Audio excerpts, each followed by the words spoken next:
Welcome to the Myself Wellness Podcast. I'm Charles Patti, the voice of Myself Wellness, along with my co-hosts Christina Thomas and Jamie Veneziale. 9 years ago, I began my journey to self-awareness and healing. Like many who have faced personal struggles, I felt lost and struggled to find lasting healing. It wasn't until I discovered alternative healing methods that I began to see a real change in my life. This show will help you unlock your true potential through healthy lifestyle practices and transformations. Join us as we explore personal stories, expert advice, and practical tips to help you step into your true potential and level up. Welcome to the Myself Wellness Podcast. Welcome back to the Myself Wellness Podcast. And today we are actually just going to be shooting with the three of us because Jamie has been coming to Myself Wellness and going through some treatments. I would love for you to talk about when you went into the treatments, like what were you expecting and how was what you actually got different than what you were expecting? So for anybody that has dabbled in marijuana before, I was expecting like, so that's all you had ever done, right? yes, I'd done a little bit of microdosing here and there, but I'd never gone to where, but I was expecting like if I ate too many edibles, that's kind of what I was expecting going in. I was like, this is going to be maybe like a little uncomfortable, you know what I mean? But then what I felt actually when I did it, like we can go into my first treatment. Yeah, like, I want to go through every single treatment and I want to talk about your first treatment and how difficult that was and how you pushed yourself through that to come back, because I know that a lot of people would just tap out. Yeah. I had anxiety going into it. Like I was like truthfully like scared of the unknown in a sense. Like I just didn't know what it was going to be. I didn't know what it was going to uncover about myself. Like I was very like fearful in a sense. And that's actually one of the last times I felt fear in recent weeks. So it's just because of that. But went in, you guys obviously made me feel very comfortable. Everybody is super nice. And you basically, if people don't know, you get one half of an injection, basically your first one through, and then you get your second injection about 12 minutes later-ish.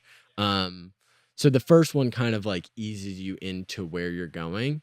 So that was like the first time I'd been in that altered state, but then the blast off, which is like that second treatment or that second injection was, I mean, it was crazy. It was like going to university to learn every secret of the universe crammed into an hour and 15 minutes. That felt like 45 years. You were so funny. You were like, they took me there and they don't give you a fucking map.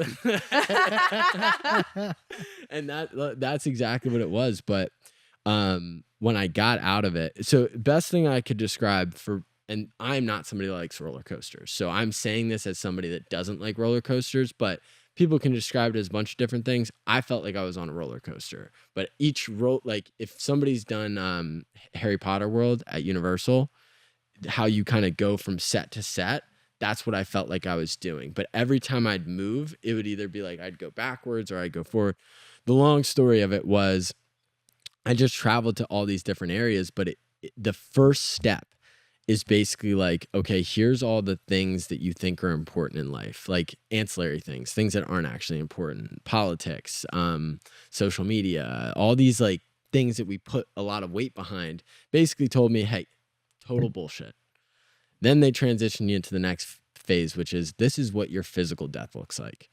This is actually what it feels like to your soul to transfer from one area of where you are to the next. And that was mind-blowing because intense. I felt this like sense of, I remember being in it and I was like, wait a minute, I just drove to the facility. Like I felt like I had these things to do today. And now all of a sudden I feel this peace as if I never got back to the chair, if I never sat back in the chair, I'd be okay because there's something greater out there. And that's what people will say. They say they feel the connection to God. And I felt that. Like I felt the connection to whatever it is. The first thing I said to Charles was like, I went there and I found it. And that was, but that's when I go, oh yeah. And I go, and what's it? And you go, it. Yeah, exactly.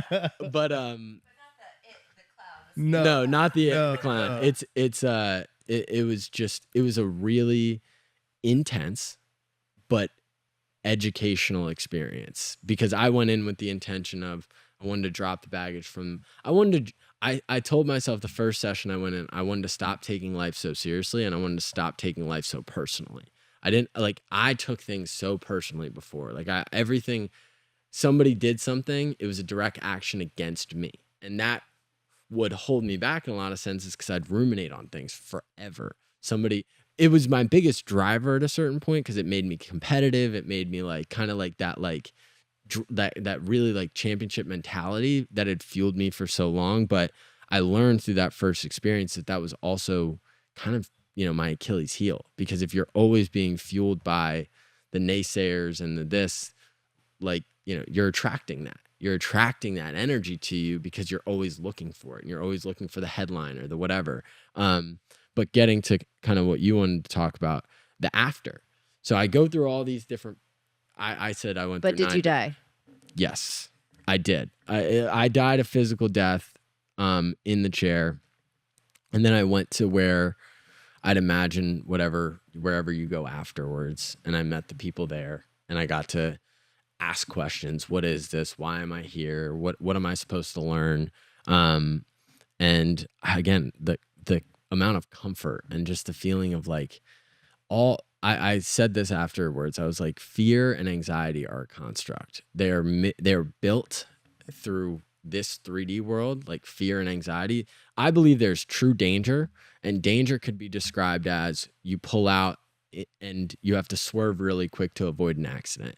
Your body rushes with this, all these endorphins that trigger you are actually physically in danger. And then we have the knockoff fake version of that, which is fear, anxiety, greed, ego, all these different things that were kind of built around us to keep us compartmentalized in a way, to keep us in that heightened state, or that fight or flight state. So that was when you go through that death, it kind of tells you okay, so this is what I was worried about.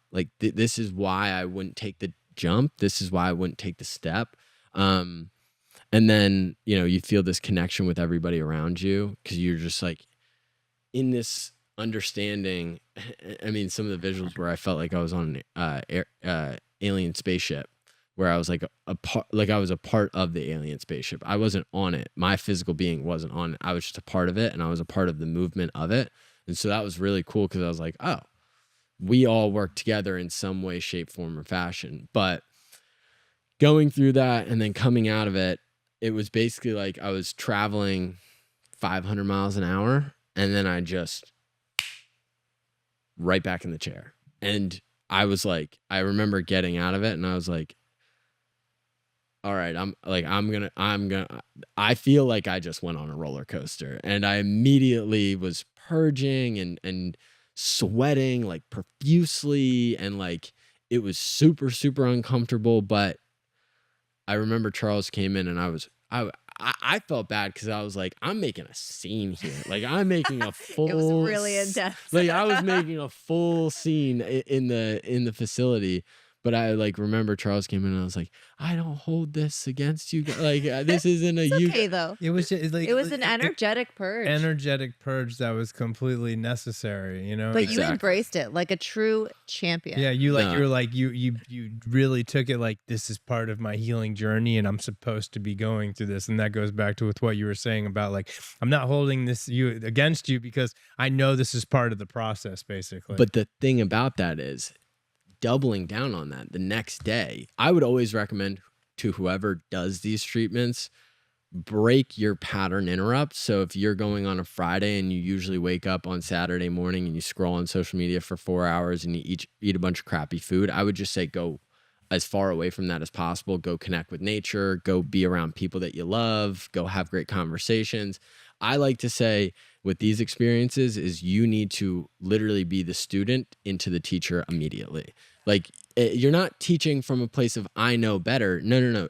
You just need to explain what you just went through, so it locks into your brain. So then you know what you need to do to, again, not rely on something to get you there. You need to know the steps to take after that. But Well, that's what we talk about, because ketamine creates new neuroplasticity and new neural pathways. So if you're not developing those new healthy habits to put into place, and you continue to binge on social media and eat chips and crappy food and whatever, then nothing changes, nothing changes. It's the same thing that we preach on a daily basis. It basically, but the purging, why I was so grateful for that.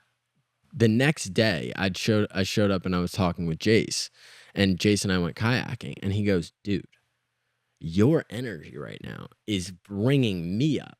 And that was like, I know energy and I know vibrations and I know what that is. I had never felt as light as a feather. And that's what I felt. And so that purge, why I was so confident in it afterwards, is because another weird example is my dogs are manic. They're crazy. And the night that I got home from my first treatment, I get home, Jordan walks me upstairs, and normally my dogs are barking their head off. They're jumping around. They're going crazy. They didn't say a peep. All my dogs did is when I got in bed, they just crawled up next to me and they just huddled next to me.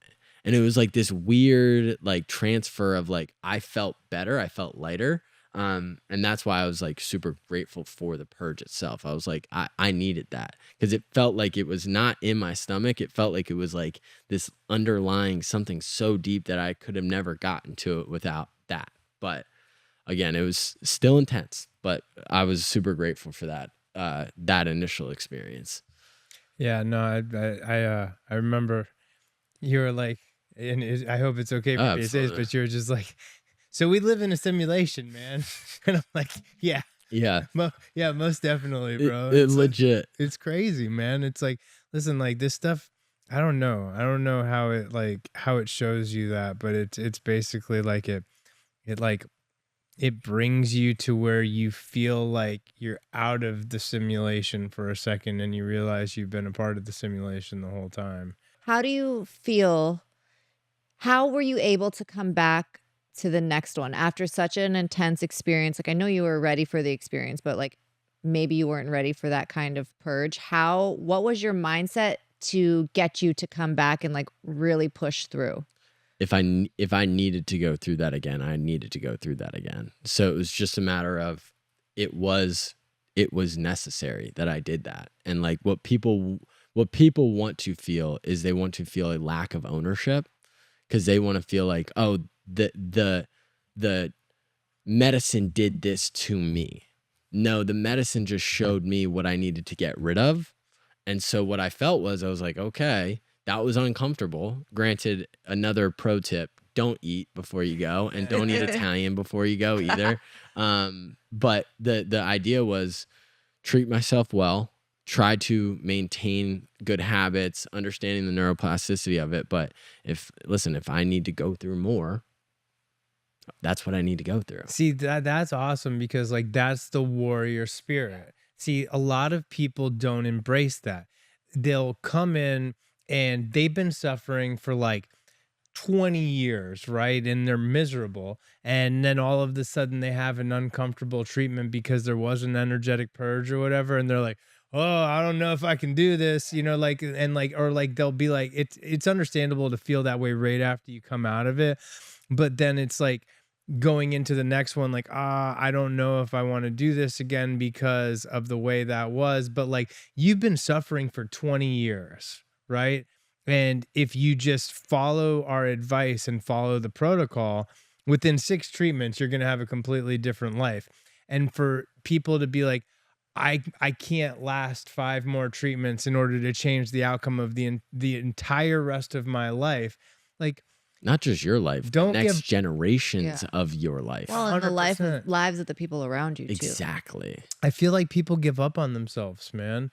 We recently had somebody that went through like 3 treatments, and this person was just like, you know, I feel so raw and my emotions are so heavy, and like I don't know if I can really go through this anymore. And the thing is it's like that's when you got to keep pushing through it. And like I always tell people, don't quit before the magic actually happens, because if you do stick it through, it will happen, and then you'll have a completely different life that'll surpass anything that you thought you could like feel better by or accomplish with your mental health or feeling of like having a good satisfying life with none of the symptoms of these underlying issues. But if somebody quits before the magic happens, they're just cheating themselves at the end of the day. Yeah, I mean, I think it's one of those things where it's not going to be fun. Like, this is not fun. You're going and doing something that is uncomfortable, and you have to be okay with that understanding of, number one, I have to see this through, because if I want to actually change, I have to see this through. But again, the showing up part of it, there was anxiety going around to the next one. Honestly, what people won't understand is ketamine puts you back in the moment, and it keeps you in the moment. If you do that habit, like, that fear drops in a sense. So it wasn't nearly as intense as the first one, but like, there's those feelings of like, okay, do I need to go through this physical purge again, or am I going to see something that's uncomfortable? But I mean, my mindset was, what are the triggers? What do I know that I deep underlying I have that I just haven't let myself think through yet? And so when I went in with the intention of, I mean, you guys were there for my second one, but like, I talked about as much as I was if I was on a podcast, like, through my entire treatment. And I was talking to We people weren't listening. We just saw your mouth moving the entire time. literally the entire time. So I would love to get into this. Yes. So I tell people your treatments are going to be different, most likely every single time that you do it. Your second treatment that you did was an incredibly profound and therapeutic and healing experience for you. I would love to hear you talk about your second treatment. So the first one was basically getting a lay of the land, is what I'd like to say. Getting comfortable with where I was. The second one was, okay, all that purging that you did, where did it come from? What have you been holding back? What have you not put a closure on? And so the intention that I repeated, let go of the baggage of the past, double down on my purpose, step into my dream future, basically, or step into my dream reality. And I repeated that over and over again. And I had trauma that I had not necessarily didn't deal with, but didn't put a feeling of like, when somebody passes, like my cousin had passed, and my dad had passed, and I had just different relationships that I needed to like put a feeling of closure around. So when I went, I understood that was my baggage. So I went in with the intention of to drop that. So I had a one-on-one sit down with my cousin.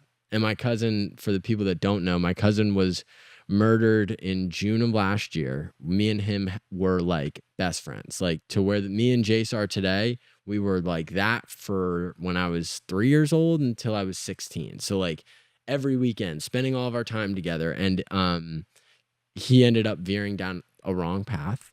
And over time, he had just compounded and compounded and compounded. And we had tried to save him time and time again. My mom and I had tried to move him and give him money and give him resources. And we tried everything possible, but nothing ended up working, to the point where he ended up getting murdered.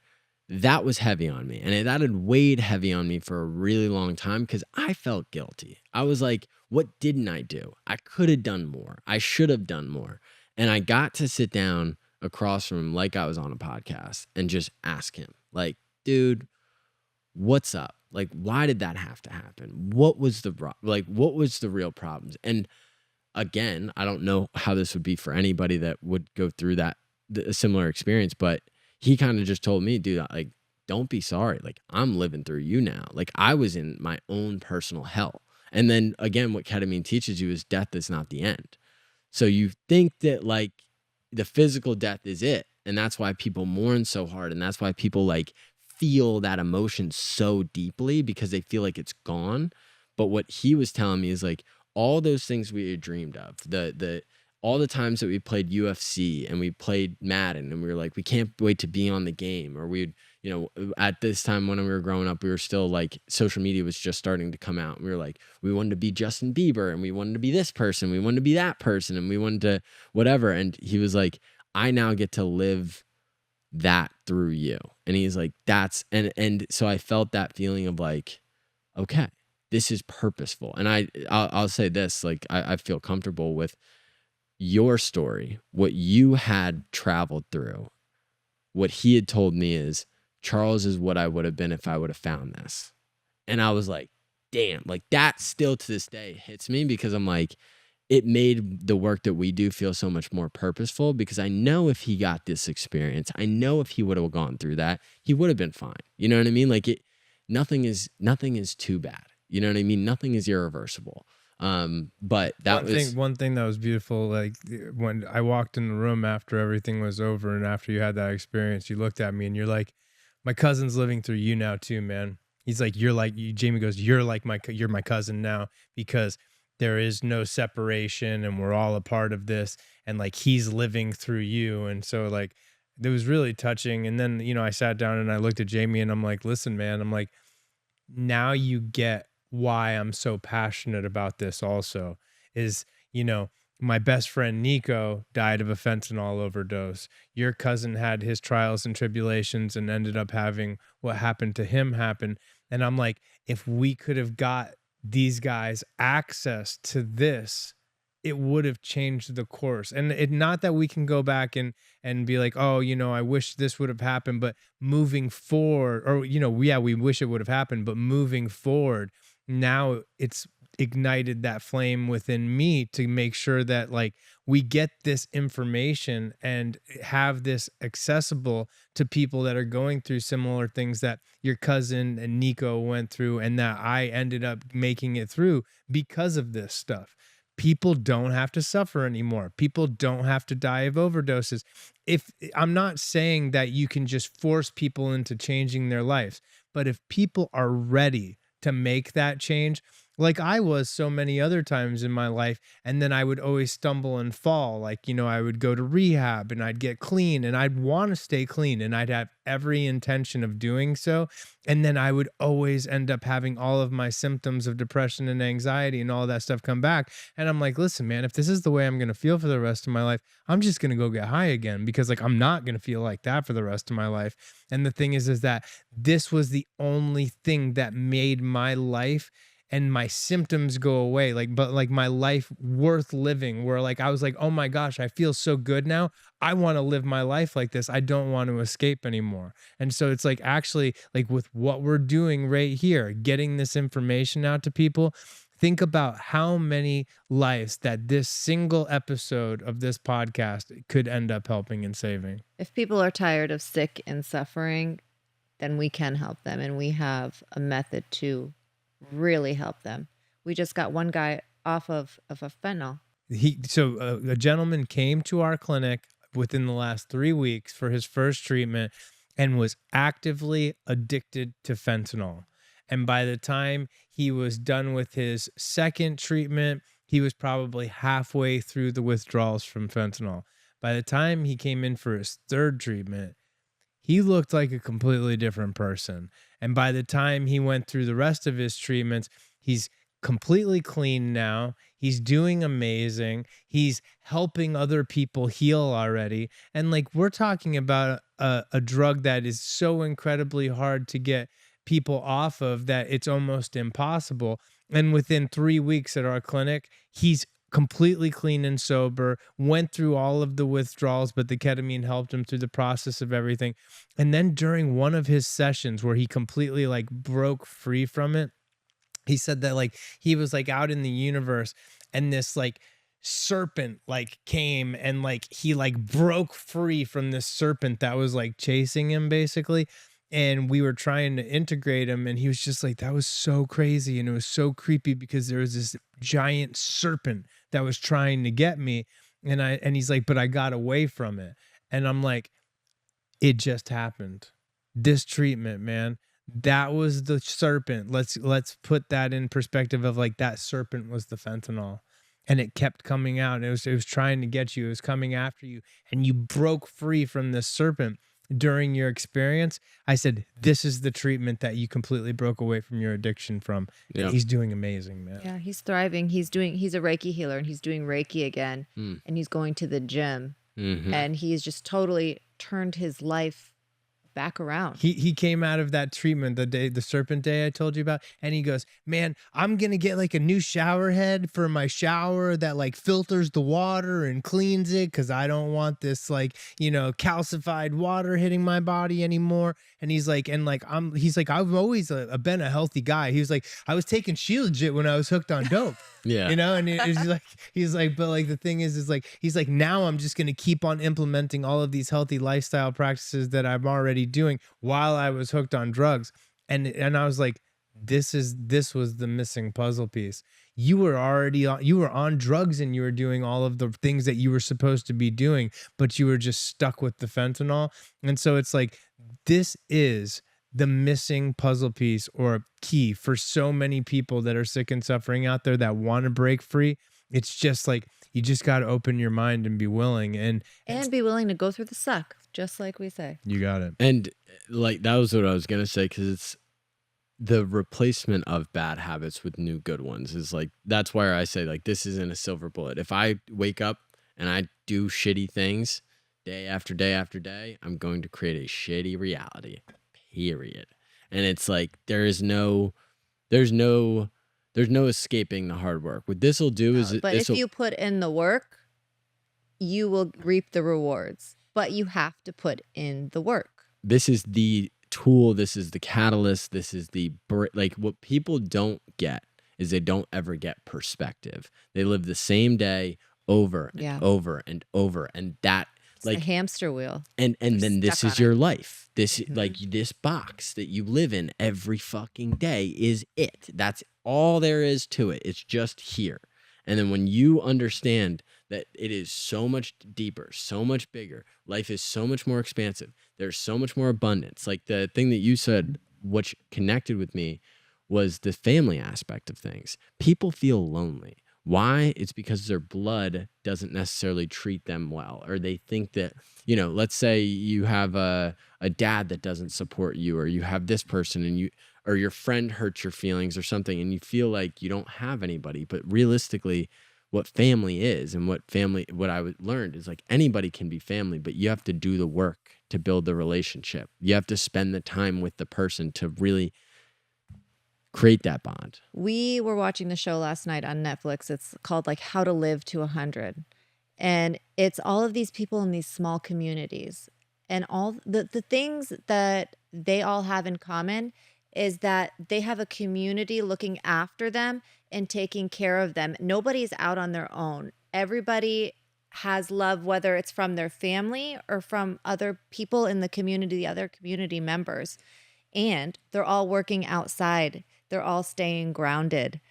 And all of these things are things that we don't have here.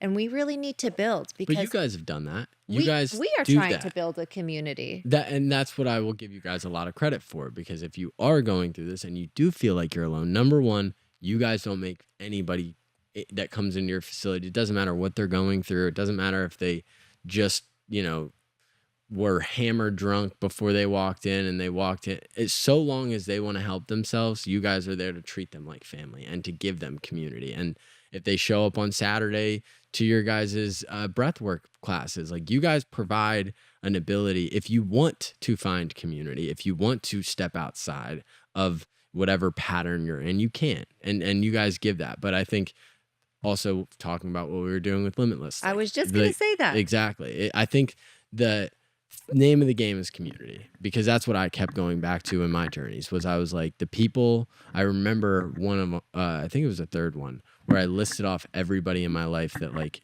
is my community. And it doesn't have to be hundreds of people. This is where people get it so messed up. They're like, oh, I'm not, you know, it's not important unless I have 100 best friends or whatever. It's like, well, that's the issue with social media. Exactly. You think that your followers actually mean like the meaningful people. I'd say it's probably 10 people.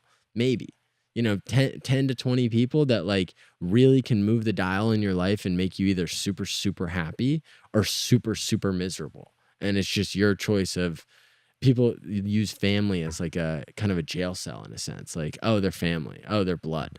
It's like, listen, man, like my family has been harder for me because I love them to death, all of my family, but like they're more like plugged into the Matrix, which is okay. I still love them. Do this. Yeah, it's okay. You know, it is what it is. And it doesn't mean that like I'm anything like, you know, I'm better or anything. We definitely have some different points of view. That being said, I love all of them very much.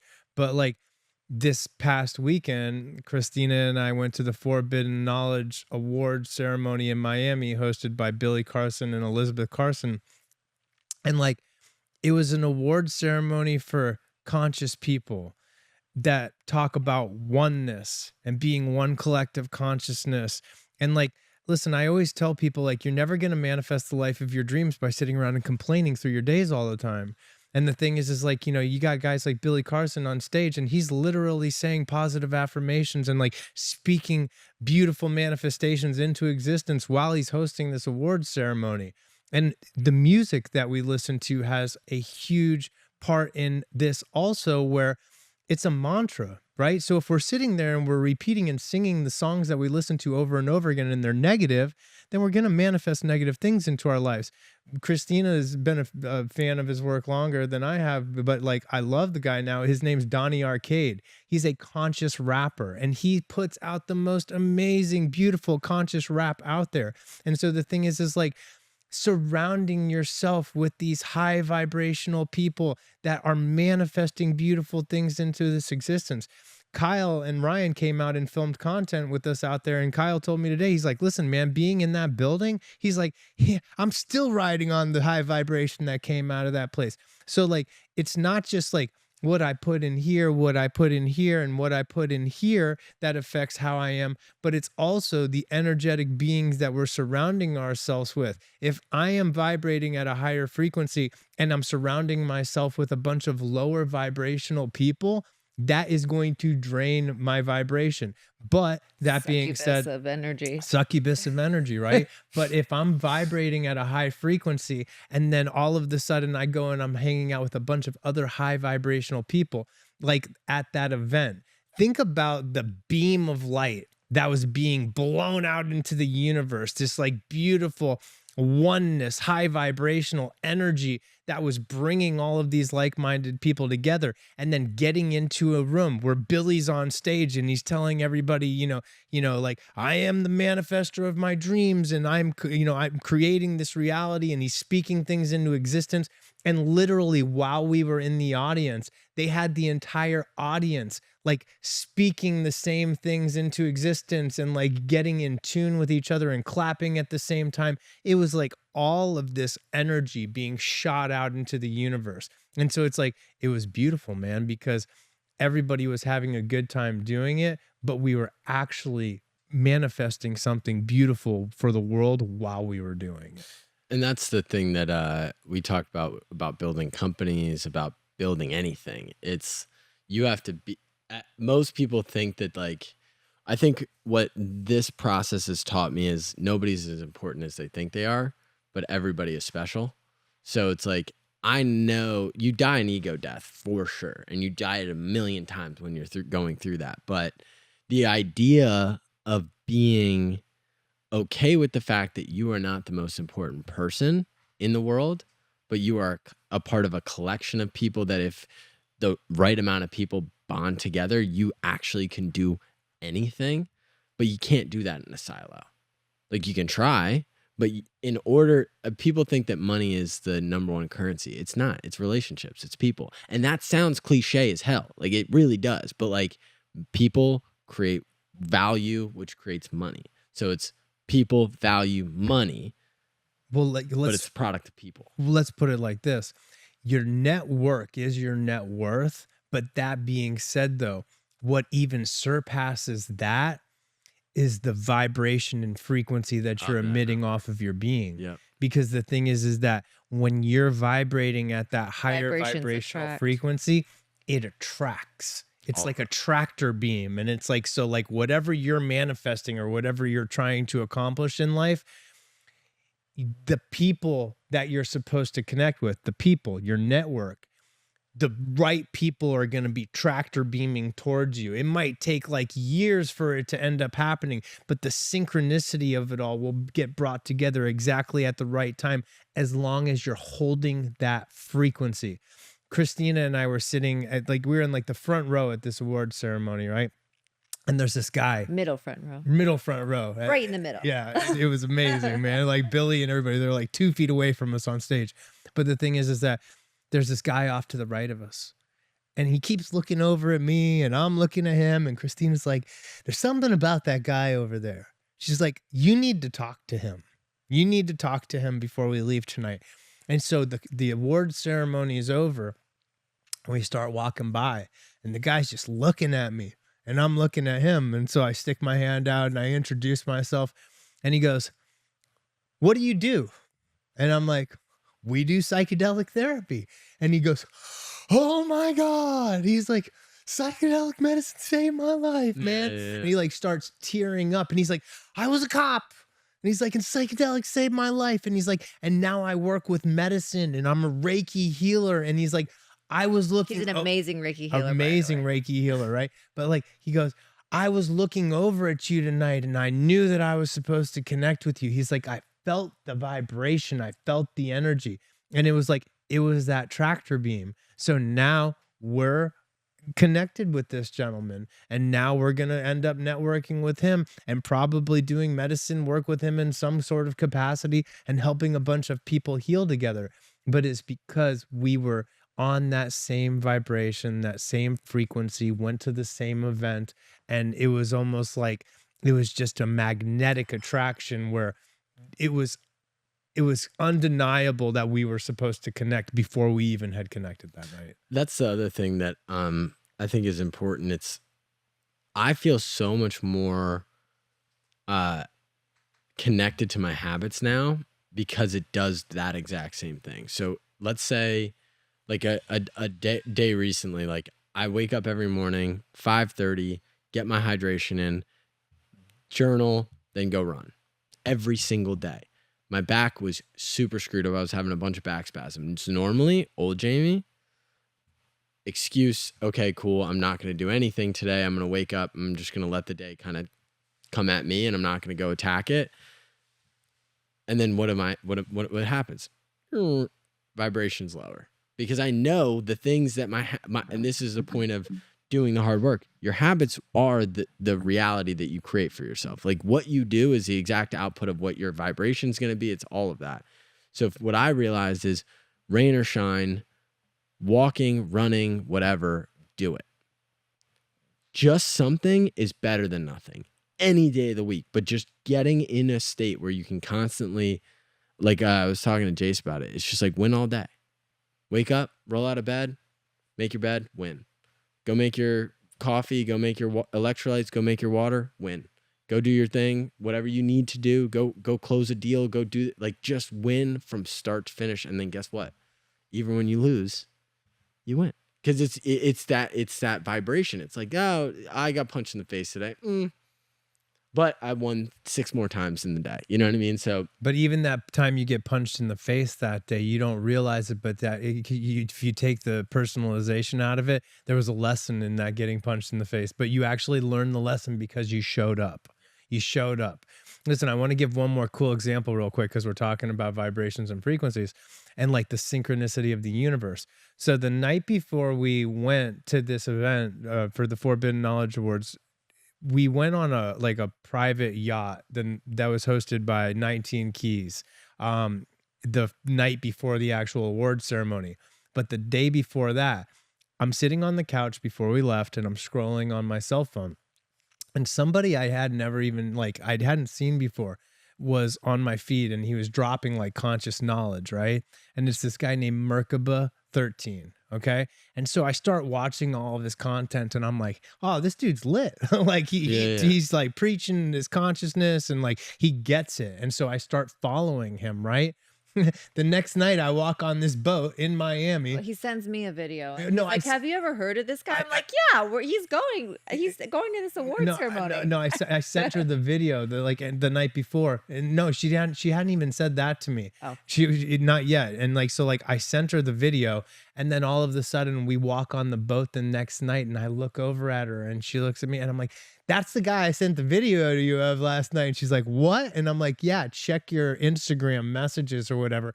And it was him. So I like walk over to him and I'm like, hey man, I was listening to you last night. But it was like, look at the synchronicity of it all. It wasn't even like I it, had heard of him before, but yeah, he never. yeah. didn't know And who my it buddy was. Brad, I noticed, follows him too. But like, he's dropping conscious knowledge left and right. And like, for him to just pop up on my feed and for me to be scrolling and start listening to his content, and then the next night I walk onto a boat and he's standing there, it's like, come on, man. Like, if you can't, like, that's the coincidences And that that's the people talk excuse that about. people say. Yeah, but see, in the oneness of everything, coincidences are just winks from the divine, bro. That's all it is, man. There are no coincidences. Everything is synchronistically flowing. It's this evolution of consciousness. Everything's being brought together. And once you realize that there are no coincidences and that everything is divine, that's how you start decoding the matrix. It's the idea of what you believe is what you'll attract. So if you want chaos, you'll get chaos, and it'll just be a coincidence that you were thinking about all these chaotic things. Like one of the examples was when I was in high school, I had a reoccurring dream that I was driving and I was taking a left turn and I got T-boned. Like the same dream, day after day, reoccurring, like on repeat. And then I would talk to people about it and I'd be like, I'm having this dream and this is the thing, and da-da-da-da-da, talking about it. Junior year, what happens? Take a left, boom, T-boned. Do you think that was a coincidence, or did I just manifest that happening? Yeah, I probably just manifested that happening because we, as human beings, we can create whatever we want. That's the fallacy. People think, oh, I'm meant for X, Y, and Z. Whatever you say, you are. Like, so if you think you're meant for chaos or you think you're meant for doom, it's coming. I promise. Like that was, and on the opposite side of that, if you're always looking at the glass half full, like best example is Jace. Jace gets handed the worst lemon of all time. It's the lemon that's rotting.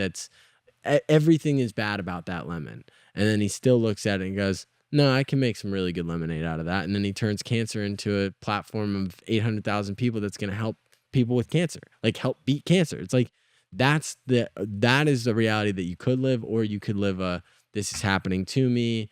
Of course this happened to me. Why wouldn't this? I deserve the worst things. You know what I mean? It's this bullshit cycle that people give them. They convince themselves, this is what I deserve. This is all there is for me.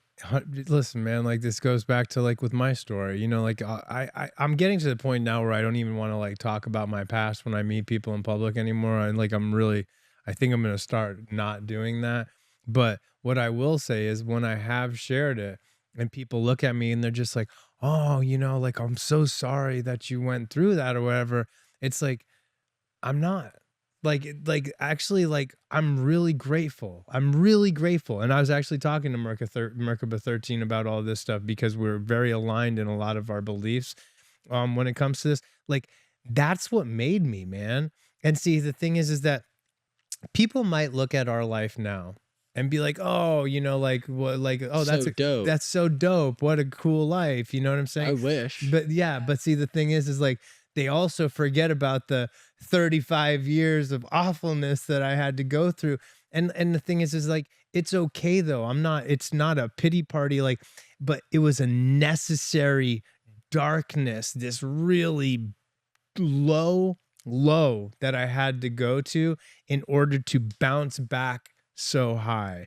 And I One think day they're gonna say we're an overnight sensation. yeah, I'm looking forward to that thing. All of a sudden it'll be like, what an overnight success. And it's like, no, you have no idea. Like this has been incredibly rough the whole time. Yeah. But the thing is like, it had to be rough. Even where we're at now with our company, things look really, really cool and they're really great, right? But I was just talking to one of my buddies before I came here today, and he's like, you know, man, he's like, you know what you did different? And he did different too, is because he started like a charter company. He's a boat captain, right? He's like, most people won't take the leap. He's like, it's scary. You got a family. He's like, I remember I was like broke at the beginning, and I went to this story and I'm like, listen, man, like people don't realize how scary it was when we took the leap, because not only was Charlie a baby at that time, but like it's not like I had a stockpile of cash or anything like that to like rely on and be like, oh, well, you know, like it's okay. No We're matter gonna, what, I'll yeah, be good. yeah, that, or like living is gonna be easy. I mean, the thing is like it got down to the point one time where we had taken the leap, and I'm sitting at BurgerFi with Christina and Charlie, and like I'm like selling Hape, which is like a shamanic tobacco snuff at that time, which is legal. There's nothing illegal about it. But the thing is that like it was a shamanic medicine, and it was like this was before we were bringing in any money with the company. We had taken the leap of faith or whatever, and I think I like, you know, like we hadn't taken a paycheck yet. We're barely surviving. I have like almost no money, and I have like 20 or 30 bucks in my pocket. And I'm like sitting there and I'm taking a bite of this burger while I'm looking over at Christina and Charlie, and there's like tears starting to come out of my eyes because I'm just like, I was scared out of my mind. But I was like, I know if I just stick with this, that it's going to work. And the reason that I know is because it worked. So like I knew it would work because it worked for me. And the thing is if it worked for me and nothing else ever did, and I knew it worked with that well, I knew how much it was going to help other people. And once you have a quality product that actually gives the results that gives, then like it's not a gamble at the end of the day. Blocking and tackling. You 100 literally just execute from there and you'll be good. I just had a conversation this morning. It's like everybody thinks it's like the marketing and sales. It's like, no, fuck no. It's like you have to have something worth value. You have to have something that changes people's lives. Like when we started this and then be able to market it and sell it and then be able to do everything else with it. But when we started this company, one of our first real big clients, like we had tried to scale. We knew we lacked in certain areas. So then we scaled back and we focused on one service delivery, one person. And we had gone from where they were and we completely changed their life. And it wasn't us saying that we changed their life. It was other people coming up to us and saying, do you know what he was doing before? Do you know how much you changed his life? And then I sat there and I go, okay, I can do this. I can do this for other people. And I know, and once I had that, because I had proven it through the work, through the hard work, through you going through the bullshit that you had to get through and then getting on the other side and knowing, okay, this works. I know this works. Then it's just from there, get it out to more people. Listen, man, Grit Media, turning potential into reality. That is all Charles. And we are taking it and we are running with it. So clip this when we have this on every billboard in America. Well, it's the truth though, man, because see, listen, like, I'll toot your guys' horn. And the fact is that I have a lot of my friends or people that, are associates of mine that watch our content and they're like, you guys got some really good content. Like, who do you work with or whatever and stuff like that. And see, the thing is that we have a good message, but if we didn't have the right content team behind it, if we didn't have you guys working with us, our message wouldn't be getting out as much as it would. And it wouldn't look, the quality of it wouldn't look so good so that people would actually pay attention to it. A lot of people pump content out or whatever, but it's not catchy looking. It's not like very professional looking and stuff like that. One of my buddies said to me today earlier before I got here, he's like, man, if I didn't know you better, I'd think you guys were like super successful or something because you got great content and everything.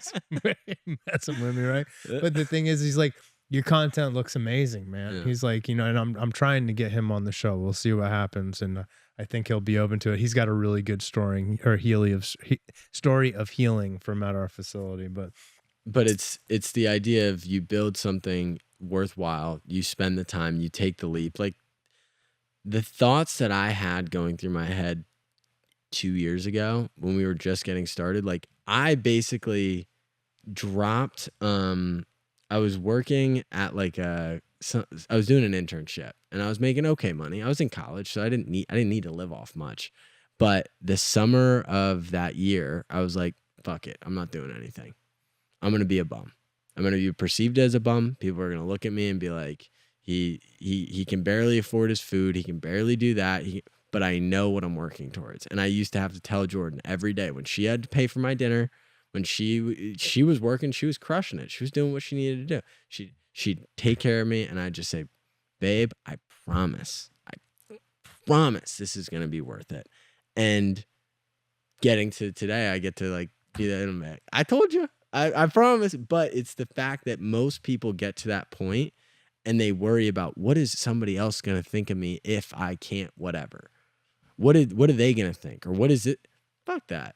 Just do it. And at worst case scenario, it blows up in your face and now you have a bunch of lessons to do it again. But I don't know. I just take the leap. I mean, when you go through what we've all gone through, you realize this shit is not that serious. Stop taking it so goddamn serious. Jamie comes out of his treatment the other day and he goes, all of like the bricks in my life, like all of these like bricks that were so heavy before, he's like, the treatment made me realize they're all made of styrofoam.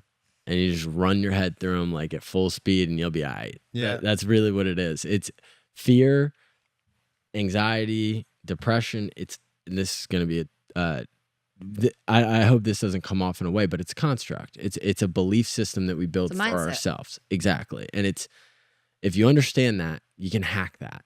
Like, you just have to understand that we're plugged in and we're living in a world that, like, social media is its own matrix. You know, the food system is its own matrix. There's matrices all around us. There's hundreds of thousands of matrices.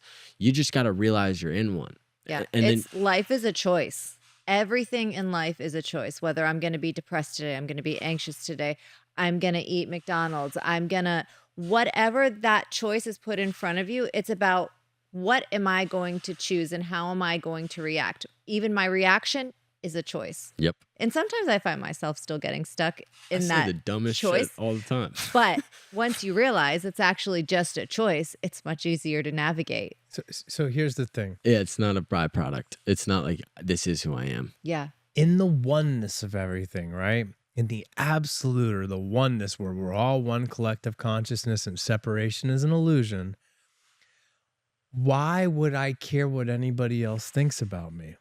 Because you ready for this? And here's a Dr. Ferber quote. There is no them. We are one. And so if I'm going to dictate my life around what my fears of what other people might perceive me as or think of me would be, well, then I'm never going to do anything and I'm never going to live. Look, man, listen, everybody can have their own thoughts on Kanye, okay? But like, he is one of the most, I don't care what anybody thinks about me people on the planet. And the fact is, whether you like him or not, you know him. You know who he is, don't right? you? And look at all of the success that he's had. And he's like one of the most successful people on the planet. It's usually the people that people think are nuts because they have this level of not caring so much what people think about them that are actually the movers and the shakers and the people that make a real tangible difference in the world. And I can bet you guys went through the same thing. When I started my company, I told people what I was trying to do. People were like, you're a fucking loony bin. What are you talking about? You're going to go work and you're going to build a company around social media? Oh, like your life is going to be building social media content? Oh, cool. This is what everybody told me. Okay, nobody's going, like, it's not going to. What's your plan B? What's your plan B? But also people were like, people don't need that. Because at the time, we're talking 2020, 2019, right before we got super. Now, a brand is like, you guys know, you guys are doing stuff right now. What is the number one thing you need to really like basically get into any room, do anything, have a brand? But yet, 4 years ago, when I was telling everybody your personal brand matters and everybody was like, you're crazy. You're stupid. And I can imagine when you're going and saying, hey guys, we have a treatment that's literally going to change people's life and it's going to be the front line instead of the last result. What did they say to you? What's your plan B? Yeah, listen, everybody thought we were nuts. Everybody thought we were nuts. My family, my friends, people thought I was nuts. I thought he was nuts. And it took me a while. Like, to be Jordan, fair, same here. To be honest, like it took me a while because it was really hard to see. Yes. And that's okay. I don't ever feel bad because I have these conversations with Jordan and my mom. Right before I started Grit Media, Jordan had a convo with me and she said, listen, we need to have this chat. If this doesn't work, can you think about doing something normal? And I looked at her and I said, no. And I was just like, take it or leave it. Not in a bad way, but I was like, I know I'm either going to do this or I'm going to die trying. I don't care. That's the level of commitment that you have to have, because see, here's the thing, man. When we're talking about this tractor beam, this manifestation tractor beam that we talk about, right? If I doubt it, then the tractor beam falls. My manifestation stops coming towards me. So like when people were like, oh, well, listen, you know, this, like, I'd be like, don't even, like, don't. It was really hard to deal with for a while. Because I'm just like, don't talk to me. Don't be negative. Like, I'm not listening to you. I'd be like, no. Because the thing is that I wasn't going to let anybody plant those seeds of doubt in my head. Those are the manifestation killers, man. Him and my dad got in this huge fight one day. Be a realist. Be a realist. What's your plan B? Listen, Charles, you've got a family now. You need to like really consider all of this stuff. And it's like, I've taken it all into consideration. The fact is that God or the universe or whatever label you want to slap on it told me during a psychedelic experience that I was going to manifest a healing organism that was going to transform humanity to a higher state of consciousness, that I was literally going to help heal the entire planet with this modality. And I knew it was real because it worked for me and healed me. So then I'm just like, this wasn't a trip. This was God speaking to me, and I am going to ride this until the wheels fall off. And that also sounds really crazy too. And I believed him, and I believed in him. But what I believed in the most is the transformations that I saw in people because I was watching it happen. Yeah. Well, you know, and then it's crazy because then then it stops being crazy when you're treating people at the facility and you got people like Leone coming out of their treatment and being like, I was just in Jesus, you know, and like, or like, I was sitting with the angels, or God just told me my purpose and I'm supposed to be a part of this with you somehow because we're going to heal the world together. And then these same stories over and over and over again where people are having these burning bush experiences, then I didn't sound so crazy anymore. And listen, I know for all of the people watching this that don't understand psychedelics or don't have these experiences, that this sounds completely crazy. I'm fully aware of that. I'm not diluted enough where I don't think a lot of the stuff that I talk about sounds crazy. But the truth is like, as crazy as it might sound, it's real. And the fact is that I'm not going to sit here and tell everybody that, hey man, I made all of this happen. God made all of this happen and I just kept showing up.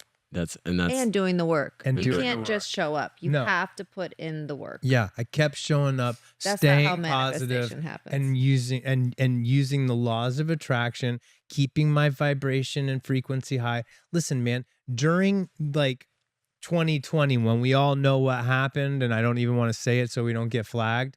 The fact is that I was making my own content video saying, listen, everybody, just keep your vibration high. Everything's going to be okay. And I had people sending me like hate messages and stuff like, you're nuts and you shouldn't be telling people to be keeping their vibration high. And I'm like, what are you talking about? Like, oh, I'm supposed to tell everybody, hey, everybody, this is the end of the world. It's doom and gloom time. You know what I'm saying? It's like, no, because the fact is that death is just an illusion.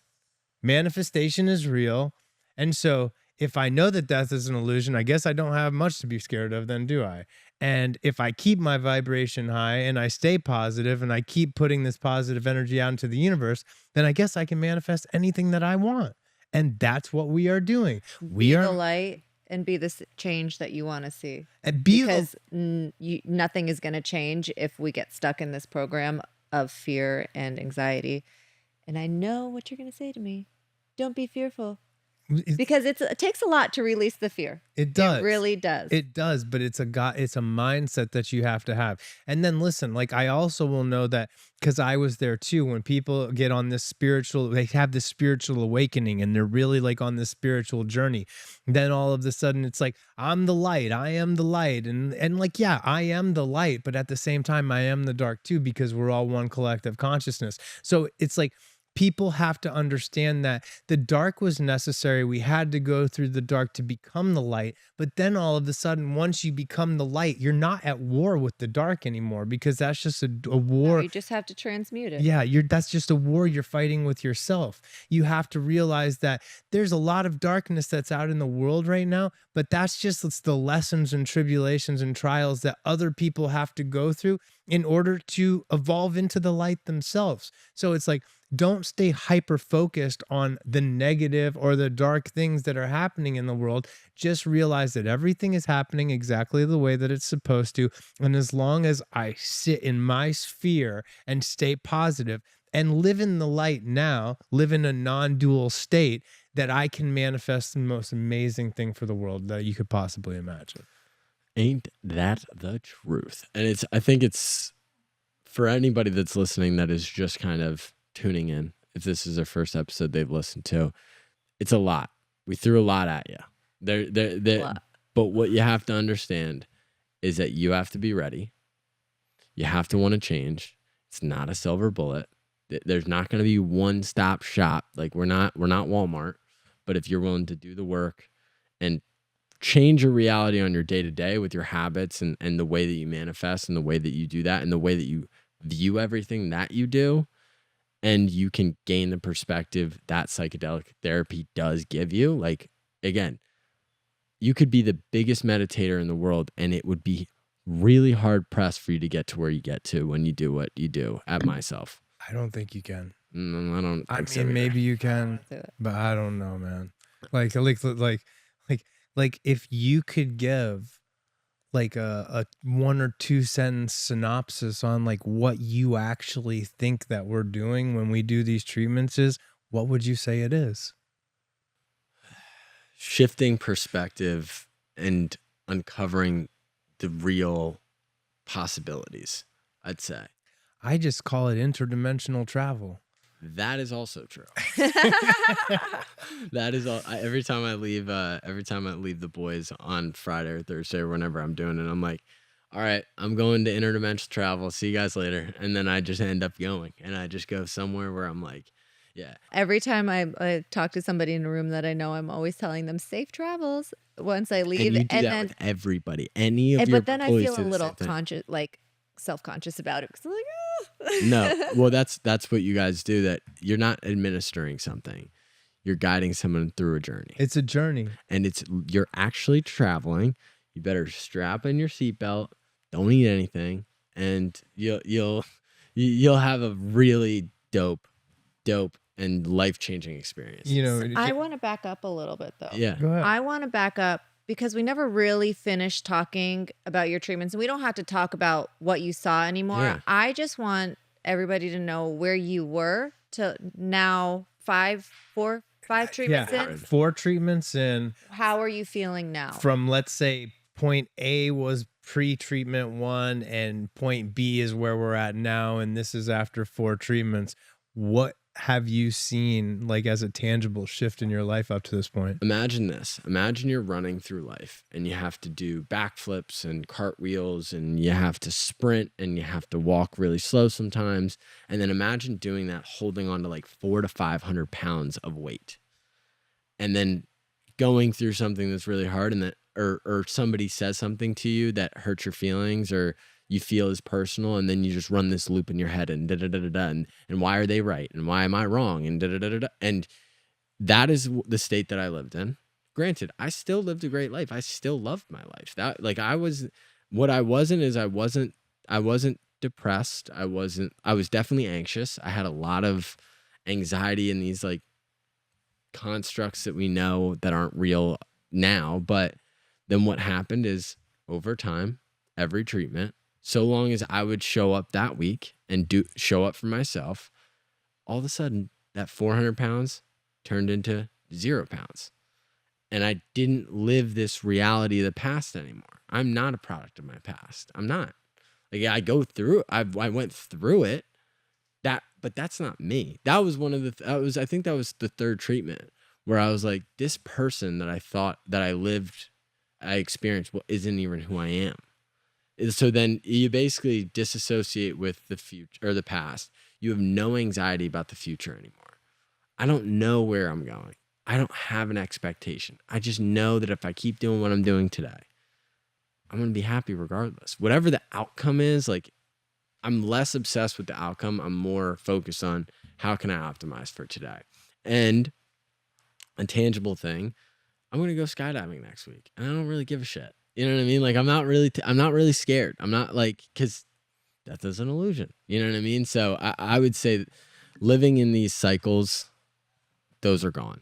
Living with baggage, that's gone. Like, I can now walk confidently in the world and be like, not really much anybody can throw at me. And I'm like, you know what I mean? Like, I feel to the point where I was dealing with some conflict the other day, and I get triggered. Like, if somebody could say something to me the wrong way, and I can lose my shit once in a while. But I was in this moment, and I was just like, this person screaming at me on the other end of the phone, and I have to mute myself because I'm fucking dying laughing, just like belly laughing. Why? Because I was like, this is just a part of the journey. And like, I would have never been that, because I would have been felt so personally attacked, and why are they saying all these mean things to me, and da-da-da. But in the moment, I was just like, somebody pissed in your cereal this morning. That's funny. But yeah, that I would say that's probably the sum of it. And I'm excited because I got 2 more to go. Heck yeah, man. Yeah. Beautiful. Thank you for sharing that. Thank you guys. Yeah. I obviously, if you guys listen to this episode and you want to experience what I was lucky enough to experience, please reach out to Christina. Please reach out to Charles. Hit up the Myself Wellness website. Hit up Charles's Instagram. Any of the social media platforms are going to get you taken care of. And now I'm just like an advocate. Now I feel like I'm obviously this is a joke. So anybody that's listening, this is a joke. But I would love to make it mandatory in my company. Listen, man, you know, like when Christina and I were starting the cast with you and stuff like that, we were like, I was like, man, I really want him to do it. Like, I really can't wait. I hope he's open to doing it. I hope he'll do it one day, because I knew that like once I got so passionate about it because of what it did for me. Christina's passionate about it because it helped her, and then she sees what it does for other people at our clinic every day. And now that we're all on this pod together, and it's like, now you've experienced it, I really feel like it's even going to make things more magical. I also don't think it's a coincidence that we started to get some of the things that we've gotten recently, where it's like, oh, all of a sudden people are starting to see it. Oh, now people are starting to walk in and be like, oh, I saw X, Y, and Z. Like, I think this is just a part of the... You're raising your vibration, man. Yeah. I could see it on way you. lighter. Yeah. Yeah. I feel like 100%. we haven't done a podcast though in probably Leone. 3 weeks. Leone was the last one, and that 2, was the 3 weeks. first time I did it. Yeah. So yes, I'm completely different. Everybody tells me We haven't I'm even really completely talked to you. Yeah. Well, and the funniest thing is, if anybody is in the business world and there's like the stigma with ketamine or any psychedelics, like, you have to be this broken soul. Like, I had gone through my shit. I'm not a broken soul, and I wasn't then. But what I can tell you is, I have made moves in the last 4 weeks that I would have never had the courage to make, because I was holding on to all this bullshit of my past. Like, once you step out of that, you realize it's all a game. And it's just like, you got to move this piece on the chessboard and you got to do this. So from a business perspective, I have literally never been so clear. And it's because I don't have any fucking extra weight. Yeah. It's really that shift from employee to business owner Yep. and working on your business Not rather in it. than in it.